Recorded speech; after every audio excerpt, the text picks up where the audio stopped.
Ніколи не думав і не гадав, що поєднаю своє життя з військом, але 24 лютого у багатьох багато чого змінилось. Ворога вбиває не засіб ураження, ворога вбиває людина, яка використовує цей засіб.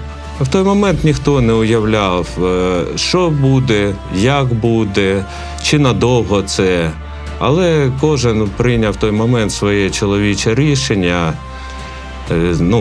тому що просто не міг зробити інакше.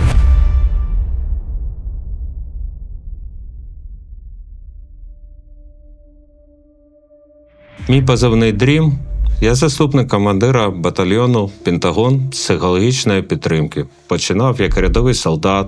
В червні 22-го ми вже були відправлені на виконання бойових завдань в Донецьку область. Тому зараз, знаходячись на посаді заступника командира батальйону, можу сказати, що відчуває хлопець на позиції, знаходячись в умовах, коли ти, крім найближчих побратимів, нікого не бачив певний час, маючи тільки ефір в рацію, та клаустрофобія, яка тебе з часом починає окружати, на тебе починає тиснути, мені це зрозуміло добре.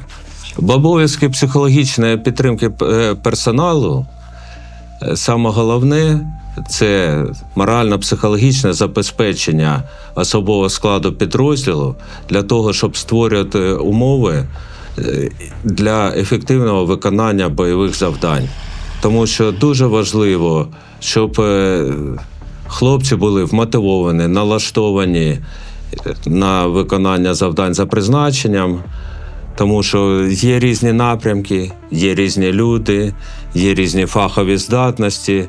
І от саме об'єднати це в одну систему роботи, щоб кожен розумів свою роль, місце в цій системі і бажання саме бути тут, приносити користь на своєму місці, підтримувати це бажання і є основним напрямком роботи. Коли у нас створюються умови, створюється атмосфера для ефективної, дружелюбної роботи, то всі інші питання відходять на інший план. Обов'язково проводяться якісь заходи на рівні брейншторм, а що цікавого можна зробити для хлопців, щоб їм якось допомогти розвантажитись. Якісь елементи дозвілля в умовах виконання бойових завдань, що можна зробити, як поліпшити. І саме в цьому основна мета. Саме в Пентагоні я стикнувся з тим, що по всім напрямкам всі відповідальні командири стоять на своєму місці. І те, що отримують хлопці, бойову підготовку від нашого головного сержанта, психологічну підтримку від нашої групи ППП, забезпечення, на яке нема ніяких нарікань, навчання в нашій школі, яке знаходиться на вищому рівні, і хлопці, які проходять у нас навчання, це дійсно вже спеціалісти вищого гатунку. А подальша їх адаптація в підрозділі, де вони вже вивчають нюанси бойової роботи до того, як почнуть бути залучені до виконання завдань, дозволяє саме створювати систему високомотивованих професіоналів своєї справи. Яка б не була у нас мотивація, коли ми сюди попали, все одно, попавши в військо, ми попали зовсім в інше життя, яке повністю відрізняється від цивільного життя. І незалежно від тієї мотивації, з якою людина попадає в військо з цивільного життя, це великий стрес. От саме період адаптації. І ми це дуже добре розуміємо. Ми розуміємо, що відбувається в душі у хлопця, який ще вчора був цивільним. І тому ми саме створюємо систему повної адаптації військовослужбовця від того моменту, як він з ТЦК попав до нас, до повністю подальшого супроводу на протязі всього проходження служби. Хлопці повертаються з виконання бойових завдань і починають там хизуватись, там скільки чого по ним прилітало, де вони під час руху, там хто за ним гнався.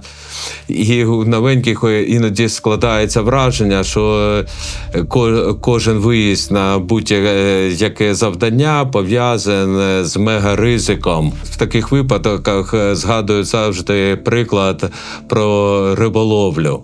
Люди, у яких є хобі риболовля, які на постійній основі їздять, рибалять, вони можуть 1000 разів поїхати, розкласти свої снасті, поставити намет, надути свою лодку, поплити, перебалити, спокійно зібратися і повернутись.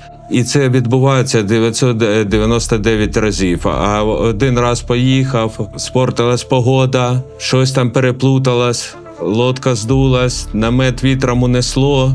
І потім, коли настає зима, і ти сидиш з друзями, про щось спілкуєшся, ти не згадуєш ти 999 разів, коли все відбулось без пригод. Ти згадуєш той один раз, коли щось сталося. І от саме такий вплив на новеньких, які все це слухають і сприймають, от у них може скластися враження, що саме із якихось пригод і непорозумінь складається бойова робота, але ні. Бойова робота – це спокійне, методичне виконання поточних завдань. Саме правильна адаптація військовослужбовця до військової служби – це дуже важливо. Саме допомогти йому зрозуміти, що він уже не цивільна людина, а саме військовослужбовець, пройти цей шлях прийняття, тому що ми всі в будь-якій життєвій ситуації проходимо 5 стадій прийняття.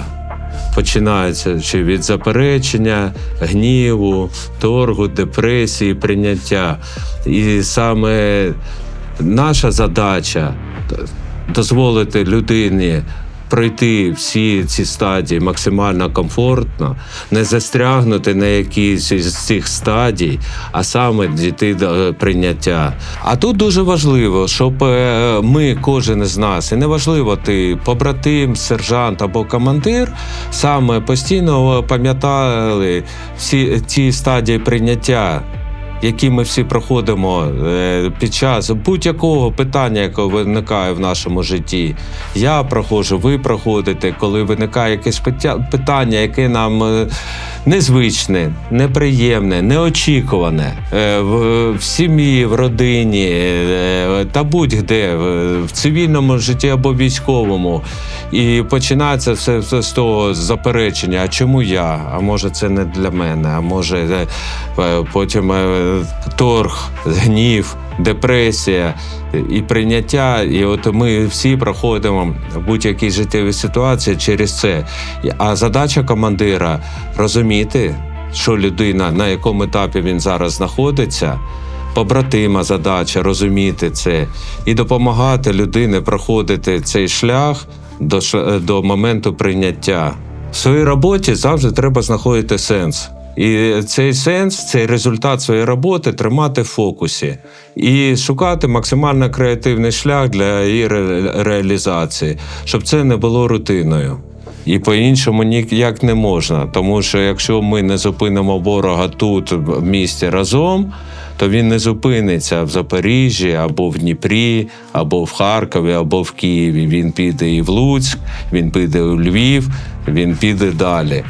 Я постійно тримаю в фокусі, для чого я це роблю. Я собі в першу чергу кажу і всім спеціалістам за напрямками, навчитись бачити за цим папером людину, для якої ми це робимо. Для якої ми робимо подання на нагородження, для якої ми робимо посвідчення на учасника бойових дій, для якої ми робимо довідку про обставини поранення, щоб він отримав там необхідні соціальні гарантії. І коли ти розумієш це, коли ти потім бачиш цих людей, А якщо ти їх не бачиш, то ти уявляєш цих людей, яку ти користь приносиш саме для конкретної людини, то оця рутинна справа перестає бути рутинною. І коли ти кажеш, що ви на кожному етапі будете отримувати підтримку і на всі питання будете отримувати відповіді, що правда, так. Ви можете звертатись до будь-якого командира, включаючи командира батальйону, з будь-яким питанням.